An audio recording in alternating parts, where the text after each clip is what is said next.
Hello and welcome to another coaching VOD. This one is a Silver Zac versus a Silver Jax. We have here our Yorick protecting the red buff, and we went on a cheeky invade. Nothing of value was gained as far as I can tell. Mostly, look at this. We see the Mundo here, cross our paths. Yorick didn't really notice whatsoever, and the Mundo's gonna glide on through there.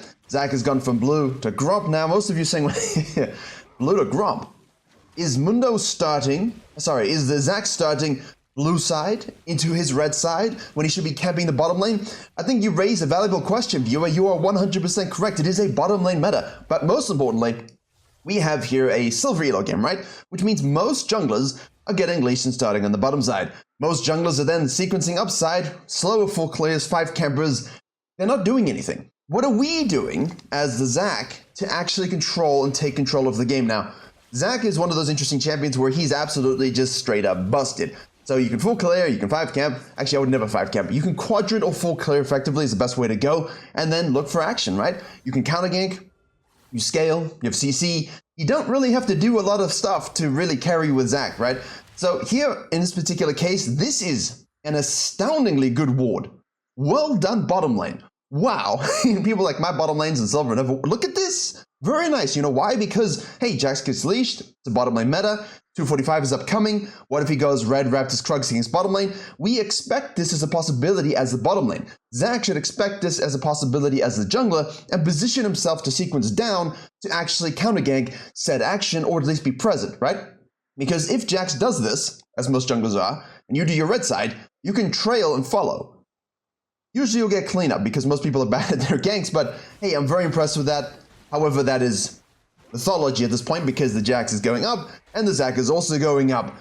However, you are struggling to get out of silver into that gold elo. You watch these videos, you understand it, but you cannot apply it to your own jungling. Head to Virkayu.gg and have a look at these silver cores. Should be released in the upcoming weeks. Make sure you get your pre-order discount now. Otherwise, have a look at the one-on-one coaching options to condense 100 hours of watch time on YouTube into a single session tailored for your specific needs. Virkayu.gg has everything you need to get out of low elo into gold and beyond. Our Yorick is actually going to be pushing this lane up. Hey, who knew? But look at the kill threat on the Mundo. So let's just pause for a second. What would you do here if you were, say, an Elise?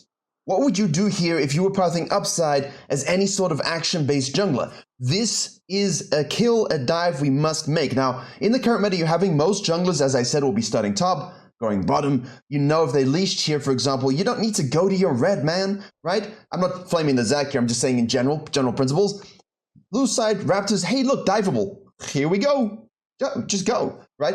He has flash as a Mundo, and I understand he has his passive, but you can see here, if we just kind of go in together, that's a dead Mundo. Like, it doesn't really matter that you might absorb the E, right? Because as soon as you land the E, say you proc the passive, you've got your Q, you've got minions that are coming up in the next wave over here. You're gonna have the ability to kill this guy. I feel like with Ignite, plus your passive, like this is a crashing cannon wave dead Mundo. And if we were, let's see, when could we have even hotfixed ourselves here? I mean, this is a deep ward here by the Dr. Mundo that he placed. That's what we saw here, right? That's what he placed there. So we would probably not have known that. But if you're finishing the wolves, look at this.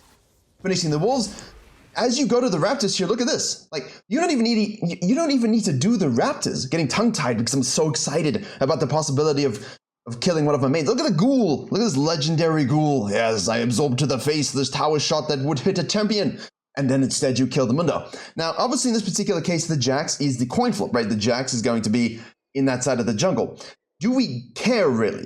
That's what you have to navigate with your matchup knowledge and your understanding of the game, because if you're an Elise, if you're a Talon, if you're anything from the solo carry jungle list I released on the main channel on Saturday, you don't really care about this. Look at this. The Jax actually shows up here. I'm speeding it up, but the Yorick does the killings by himself, right? The Jax hops over the wall and says, hey, what's up? And he's got, you know, his lamppost going with 16 CS. You know, the standard strategy here is 100% just full clear and stuff like this. But I do like the idea of looking for those kinds of dives. Now, say this does happen, right? You flex it, you're going, and he gets the kill just before. Typically what will happen is if you ping on my way, top laners were like, oh great, my jungler's coming. They're paying attention to top lane. I can maybe slow down a little bit, which usually happens. But sometimes you just get the proximity assist. You try and go for this play, or you say you trust your top laner just to get the kill. My issue here was the Jax is pushing up. Now, if it was an Elise in the enemy team starting button going up as well, and the Yorick is straight up hard pushing in a cannon wave with a Mundo that's most likely going to die, I'm worried about my Yorick being ganked and killed. Now, we don't want to results based it and go, look, I full cleared, it's safe. He got the kill, he killed the Mundo, and Jax did the most awful gank I've ever seen in my life because it's a Yorick as well, with ghouls and a huge wave, you know? Standard play is always going to be good in Silver, but I like the idea of kind of stretching, pun not intended, calm down Mr. Fantastic fans, and going for these kind of, proactive plays on the map after a quadrant. So something to muse over, think about, assess, even in Silver, who's against me, which direction are they going, which direction am I going? Am I worried about my top laner dying? Because in most cases, when this happens, your top lane is lower as well. And I could very easily see an Elise kind of pushing up there. Well, she should for the free kill. So we want to be present for the counter gank at the very least, right? And worst case scenario, I'm there, I get experience, I cut off the Jax, we push him out 2v1, I take his Gromp, I take his top scuttle, then I can fall back to my red side. And Mundo TP's in, I just repeat gank it, right? So it's not always a case of, hey, you got nothing. Good deep vision here, we will absorb this one. The Jax in the meantime has decided, hey, look, I took the top side scuttle, obviously. I'm gonna go down here and flash into the Zoe. This ward, this is great. Okay, this is from the Amumu, but it doesn't really give us much value at this particular moment in time. The Zac comes out of base after full clearing, says, let me E, misses the Q. That's skill shot importance, obviously. Counter-Strike loaded, forces the flash from the Misfortune. What are you doing, my friend? And we have here the Zed moving down, 439, not level 6. The Moon was like, hey, he has to flash as well. Not a very good sequence. Now, I want you guys to remember something. I mean, do we really want to... I mean, that's a good double Q. We have our passive proc, but we are also forced to flash. I mean, like, I don't really care if we get things from this. No, we're not even going to, are we? No. I mean, we could go deep counter jungling now, but we're just too low. Yeah, I don't like this. I feel like, in this particular situation, obviously, we see the Jax. We know he's going down to this. We know he's going to go for this. We're leaving base after full clearing. We want the scuttle. Our bottom lane, the Amumu. My friend, support. Map is king. Right? If your ADC is moving up, why are you still in the lane? End of story. Like, no question. So be together on those plays, but at the same time, I would have just gone like, all right. It's gone. Like, once everyone leaves and it's doomed, just go Grump, just go Wolves. Observe this. See if we can rotate with the Zoe afterwards. Croak, maybe some counter jungling if the Jax dies or goes back to base. You maybe take your tier 2 Raptors. Zed comes here again. We just kill him afterwards. Those would have been better plays rather than like all out fisting over the scuttle. Yeah, I don't really like that. Now we do go from Wolves to Crump here, which typically wouldn't be a good idea, but it looks like we want to try and gank the bottom lane. And again, that's a good idea. We force the flash from the Renata. We chain together a minion and the Luciano and the. And Mumu does hit the Q, and we're a bit delayed here, but we're just kind of observing everything. We force every sum from the bottom lane. So you might think, okay, look, this is not great for our own experience gain, but at the same time, why couldn't we have just started topside? Like, you could have started topside, got to here, said, oh, diveable, and cut in, right? Same exact thing. And then obviously, scuttle, base, or just go straight bottom lane, fall back to this, yada yada. Doesn't really matter what you do afterwards. But the point is, if you want to gank bot lane, I like pathing to the bottom lane, because now our sequencing is a little bit wacky, right? We went up, based, forced a fight, and lost. Bot lane lost all their sums. Everyone was fighting, no one died. Go back here, gank this, which is great. But now this whole top side is kind of compromised. Yorick does the good gamings against the Mundo, as you should in these modern days. We force a reset here on the blue, guys. Don't listen to people that are telling you to drag the camp out of the zone. Just like borderline it, move it around inside. When it gets to 200 or 300 HP, usually most spells plus smite can finish it, but that will be champion dependent and you can kite it out a bit further. For example, Kane's here, this wolf camp drag where you kind of go in E to the blue, the wolves will follow you all the way to here. But, if the wolf camp's like at 270 HP or whatever and you do that, yeah, you're going to be one order short. So you just got to make sure you have the right HP threshold in your clears. So practice your clears, practice the limitations. Very important, very important. So now we burn all sums bottom lane, and again, they're always going to disrespect the Zac. So if you're a Zac here and you know they're going to disrespect you, that's okay. But what I don't like is that we kind of are doing this pre-6 with half HP. We're missing our spells. This wolf camp is already up. Like, it's just such a waste. Like, it's too much looping, right? There's not enough flow to it. And again, what's the Jax doing in the meantime? This is what Jax does. I mean, this is... I think I'm faster when I play Cassante jungle, to be honest. I'm definitely faster clearing this grub when I'm Cassante jungle.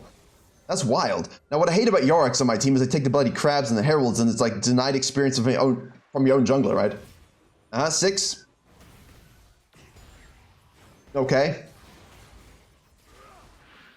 Okay. And I don't know why we're in the river taking a neutral crab with no prior with the jungler not here. I mean, this is just the doomed, cursed play from the Yorick. Like, I understand this whole concept of, hey, but I mean, look, you're just dying 3v1 and giving away Herald. Now, as a jungler, it's 8 minutes 25, and we are not yet level 6. So for us, why is my 6 so delayed? What did I do that made no sense? Obviously, the full clear into reset, into bottom scuttle, into looking bot lane, into counter jungling, into relooping it is great.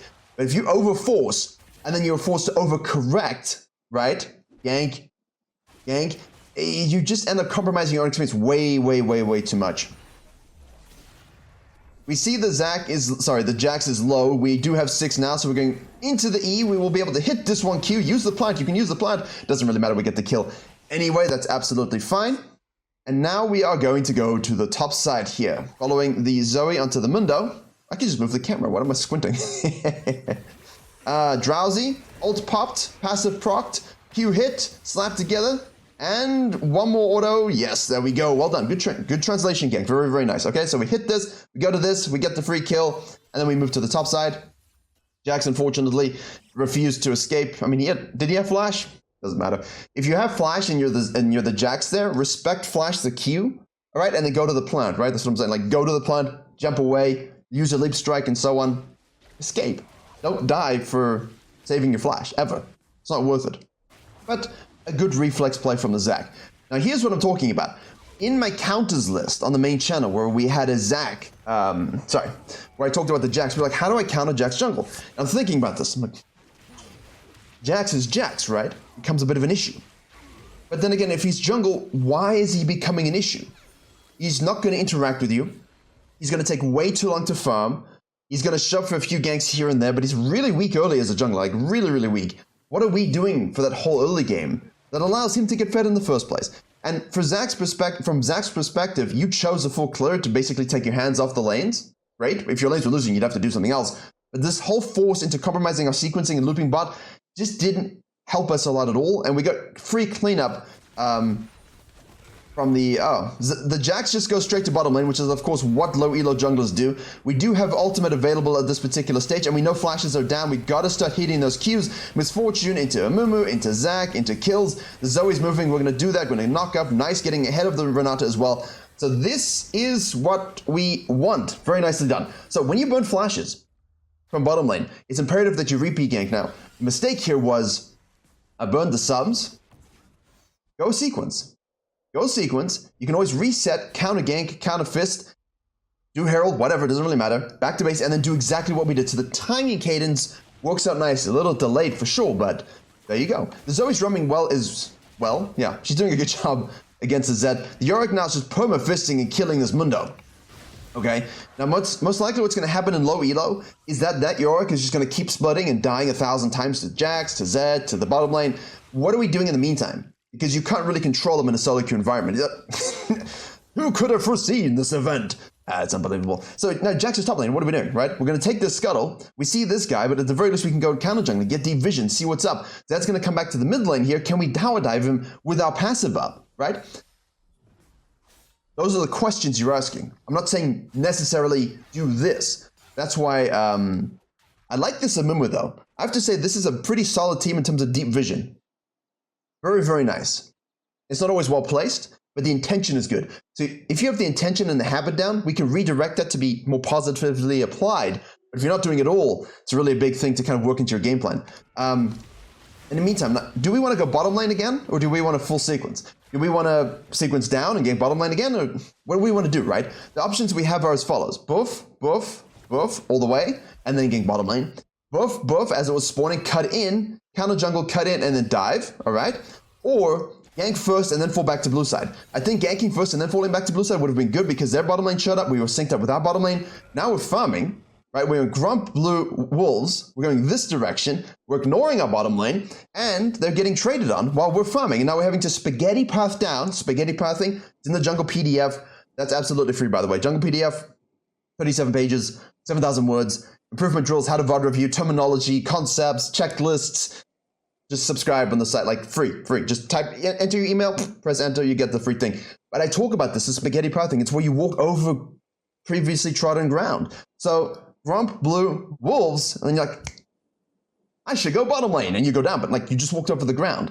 So if I wanted to go bottom lane, what was a more efficient way of doing that? Okay, woof. Can I go? The reason we do Wolves and Grump is because we don't need the Blue Zac. It's nice, but we don't need it. The Wolves and Grump are now despawned.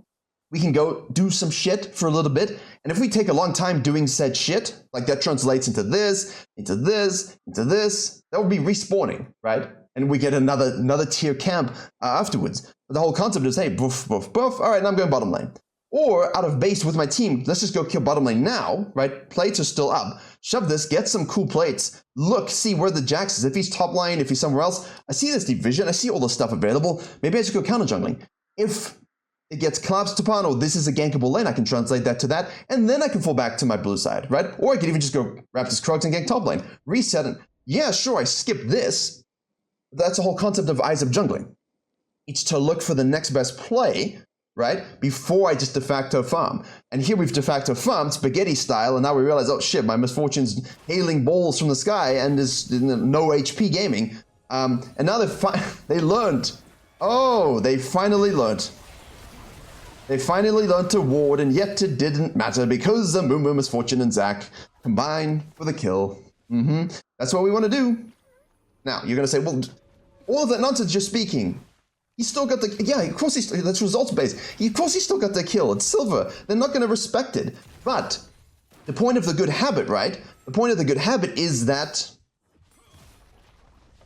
the point of the good habit is that it's always best to do it that way because against better plays, it will work. Against silver, work. Gold, platinum, diamond. Works against master tier as well. You want to make sure that you're doing things that work against every player that cover the most bases as possible, right? Exactly. There's always, it's the same result. It's the same result. You get the kills, except, right? You get the kills on the bottom lane, as we expect, but your own experience gain is better infused, and you have the potential for counter jungling, translating to subsequent ganks, translating to subsequent plates and minions. Those camps that you ignored potentially come back tenfold in terms of value. Just 10x your value, you'll be a millionaire kind of concept, but for jungling, right? Unfortunately.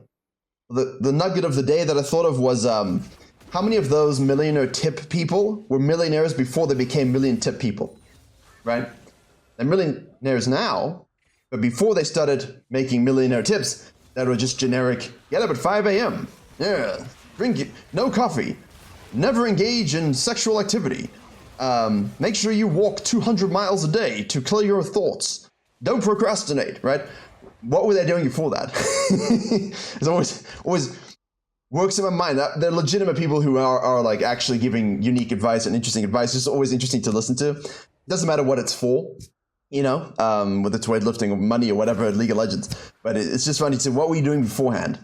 You know, some people were not, you know. So it's like, are your tips proven? Maybe they're good enough that you actually got someone to $1 million, but maybe you didn't have $1 million beforehand. Anyway, I digress.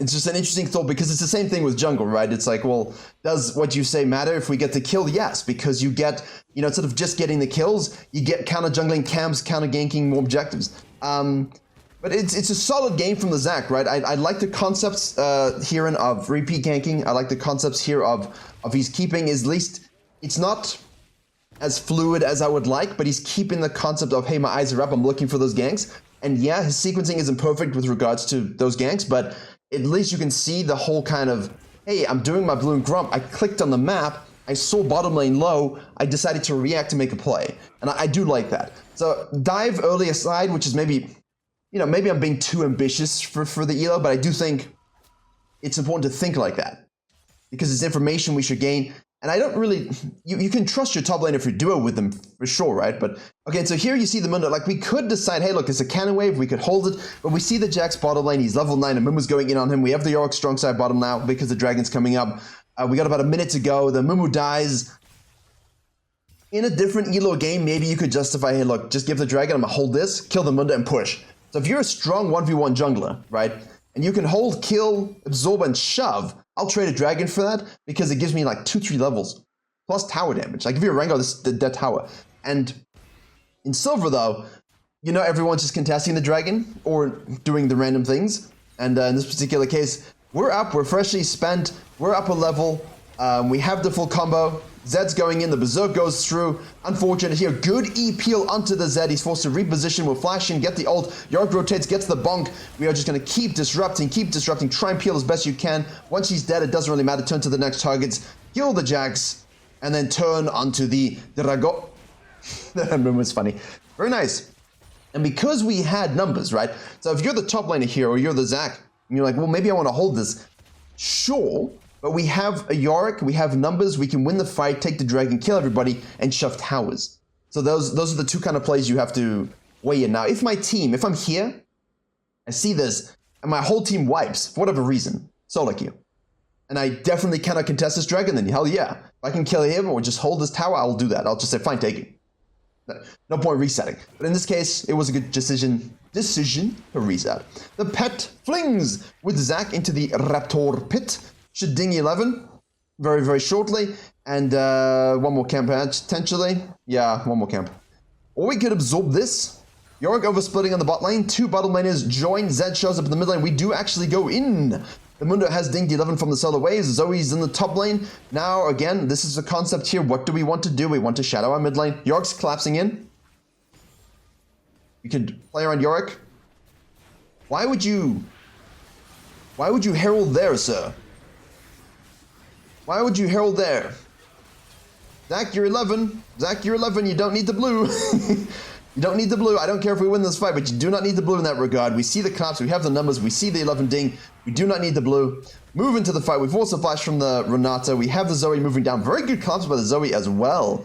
But there's no real reason for us to kind of detach, take a full camp, or watch this unfold. You know, again, like you're leaving it to your team. You trust them that much.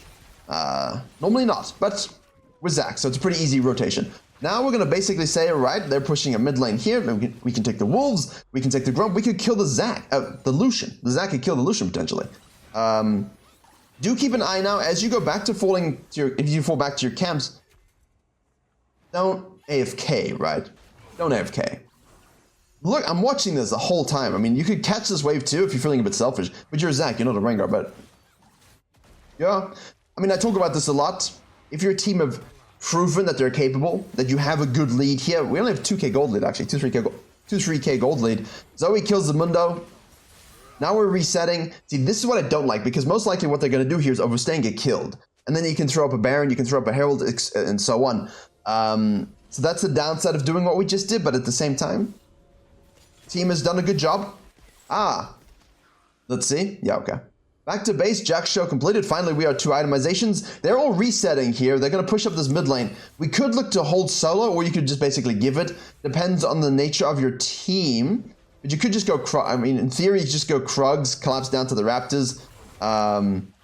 Let your team catch this. You know, there's no real threat at this particular case. And if their whole team groups up and pushes this, you're doomed. So here I would prefer to see Krugs into Raptors. We can rotate to the mid lane if we want to, and the reason for that is because everyone's going back to base spending the gold. So we don't have the Misfortune, who's doing good damage. We don't have the Yorick, who's Hellbreaker splitting. There's no point just drooling around here, you know, blobbing around and saying, is there something we can do? You know, if you make a pick, cool, but experience. So the big lesson here is the map play is good. A little wonky, but good flow, right? We're eyes up looking for the plays. Don't forget to pull back to your camps or reward yourselves with camps. Or if there's nothing on the map, do the camps and then do something afterwards, right? So keep those kind of things in principle. We know that the Renata has no flash, but we have to learn to hit our E's a little bit better, and our Q's must hit. Yes. So here, we're just all sharing 3 times experience split, you know, experience split 3 ways. The Misfortune's running down mid lane. And we could have just done Krugs Raptors and joined in the same exact scenario. We would have been in exactly the same place, syncing up with the Misfortune. Now we go in. That's more gold for us. We do hit the Renata. The Q does get the kill. Berserk goes off here. We're going very, very deep with that. Yorick, Misfortune ults, the Mumu ults. Our blobbies go through. And they're diving our team. We're playing and waiting for the Zoe. That's fine. We can respace. No problem. Whoopsie. Yeah.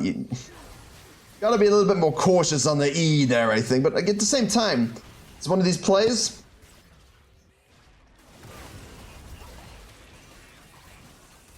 Did you see what happened? Did you see what happened? I hope you guys, I mean, the replay didn't show, but the York TP to our Blobby to keep us alive. But the animation didn't show on this, it showed on the minimap. So I'm like, oh, we might die here. Oh, good TP. Thank you, York, for saving our lives. So here, I mean, like, boom, boom. Cut in. Now we go for the engage and fight, but you have to numbers recognize. The York saves the day a little bit, but you have to numbers recognize. Do we have the advantage? And I want you to always think about that. Numbers advantage, yes or no, make a decision. But if you say, oh, we have numbers advantage, and you go super, super duper deep, and your team can't follow you, then you don't have numbers advantage. You just buy yourself as a tank.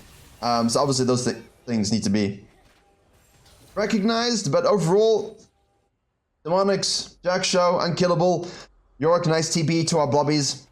See, now these Krugs will be respawning. These Raptors will be respawning. Higher level. You can just go Krugs, give the red, take the Raptors, cut, and we have a dragon. If we have more time, we can do this. We can do this. And then we can move in. Or we can do this, cut in, hit the plant, scout and clear vision, deep vision, take away all the plants we want. Hey, look, they're fighting. Can we rotate to this and do something about it? Yes. But because now we go out of base to the red to the Krugs, yeah, you see, we keep pathing in the wrong direction to where the action is. And in this game, it might be okay, but in other games, it will not be okay. So, boof, directional, boof, right? You're always looking to go directional. If you keep spaghetting in opposite directions, you're going to be late to fights. E, Renata, Q. Come on. Berserk. A good spell. We do kill the Renata in the end. We do not have Blobbies now, so we must be careful. We E to reposition. Very good. But there is an Ocean Dragon that we're going to have to give up. You see, this is what I'm saying. Like, why are we in a position to give up a third dragon that gives us Soul Point with a Yorick in the top side doing the Giga Splittings with this whole breaker? It doesn't sit well with me. I'd like to contest this or at least position. And the way we do that is with vision and being there first. And we can do that by cut-ins. Always cut-ins, right? Or we say, let's do this. Hey, come. We'll do the Baron. Give them the dragon, we'll do the Baron quickly. And then you've got a York with Hull Breaker and a Baron just mega pushing, right? A lot of options even in silver. Hopefully you can see that. This team has shown themselves to rotate quite amply. So I don't like the Zac split pushing on the bottom side with the Baron up. They're going to see you and try and make a play there. And when your team is caught out, it's on you. So twice that's happened, twice. First time was okay, but this time I'm not really a fan of it. Because we're always pathing away, right? Or away, depends on your frame of reference. You don't want to path away from your team and stuff, but you want to be able to rotate to these fights when things go south, because invariably they always do. So our farm is up though. Like, our farm is good. Our CSPM is up. It's doing a good job. I do think we didn't reconcile it enough early. A little bit too loopy. Ganks weren't exquisite, but we're Zac, right? We can just sit here and ganks. It's fine. We're holding this nicely. Now we're going back to base again. Our base timings are also a little bit off from the rest of our team. Could cost us in the future, so I'm just laying things you need to think about in silver, because if you do all of this stuff, your team will wipe. So if you're a solo carry jungler, it's good to kind of, well, he's out of position. See, this is what I'm talking about. We're going to get here in time. Misfortune is going to lay it off. Here we go. This is Zac time right now. We want to make sure we are going in and disrupting. We have, of course, the Sunfire Cape burned. Peel the mundo. Very nicely done. Right, we do have lobbies available in 80 seconds, so we don't have lobbies. Excuse me, of course, they were gone. The Zoe goes backline. Here we have the Renata and the Jax. She's going drowsy. We're going to go in on the E on the Zac, and we're going to, sorry, the Jax, keep picking up your lobbies. Good job. Lucky, though. If this happens while you're here, what? Baron, right? So, good out of base, straight to the fight, though. And again, the fighting's fine. I mean, this is why Zac is free for you to get gold, because you can afford to make these errors, not errors, but you can just afford to play more free, because it's very easy for you to rotate to fights using your E. Long range bomb, it's pretty straightforward. Push this, watch your timers, Mundo's up, Zed is up, Lucian is up, Renata is up, leave now, please. Thank you. Take their camps if you can. If you have gold, go reset and join your team, and now we're going to bait the Baron play. If you don't have enough gold for a reset, you feel like, okay, look, 1,500, you can definitely buy something, right? I mean, the unlucky bit here is we don't really need Spirit Visage. Could you justify it? Yeah, but it's not really going to do nearly as much as, say, building a more classic armor itemization choice. Yeah. They've all respawned. See, now the problem is, They've all respawned now. They could easily coin flip a Baron because they know you're resetting. That's always the problem. So if you're going to reset and spend, you got to do so very, very quickly. If you're not going to reset and spend, you can take all of this and fall back, then you're going to stay out in the field. But you are not stronger than last fight. They are stronger because they spent their gold. You have to watch that as well. York's rotating down here. Lucian is bottling. Go, go, go, go, go, go, go, go. Go, go, go, go, go. Start. Please. Either engage, cause a fight, or do the Baron. Pick one. But they decide, hey, we're actually going to fight here. So Zac goes in, misses the E. Jax flashes in, kills the Zoe. Peel the misfortune. Peel the misfortune. Please do what you can. Now you become the assassin because you are Zac with Demonic's Embrace and Jax Show. Stack it up. And Mimu shows up here, hits the ult. Keep picking up your blobs to heal. Ghouls attack the Mundo. He flashes over the wall. Don't worry about that. That is just a replay glitch. Take the plant away from him. Take the plant away. Okay, he's out of position now. I mean, Lucian is just splitting free on this bottom lane. You see, like, this is... You either pull the Baron immediately as soon as Lucian shows... You either pull the Baron immediately as Lucian shows bottom lane, or you immediately try and pull the trigger in a fight. But you have to be in a position to keep the misfortune alive. Best you can. Of course, after she's dead, you just become the AD carry because Zac. This is what I'm saying. This is why Zac's so easy. I don't like that we gave up this, like, good pressure released from the Lucian. If his team were a bit more disciplined, it could have been interesting. We are able to snack it away, which is good. We do have the smite. We have the Zed. Again, missing the E, missing the flash. That's fine. We'll give him that. All right. So we'll take that. We're going back to base now. We are going to go for a straight up full mail. I think that's fine. You got the Jax that we're dealing with quite a lot, actually, and you know. We'll take it. It's always good on Zac. Good go. Kind of like Randuin's against the slows and removal of AD, especially when there's a bit of crit on the Lucian, but I don't think it matters too much. Also, Grievous Room. Oh my goodness gracious, that was some damage. We have the Renata who should be killed. She was out of position. Very good. Nicely done. Maiden's pushing top lane. Off she goes.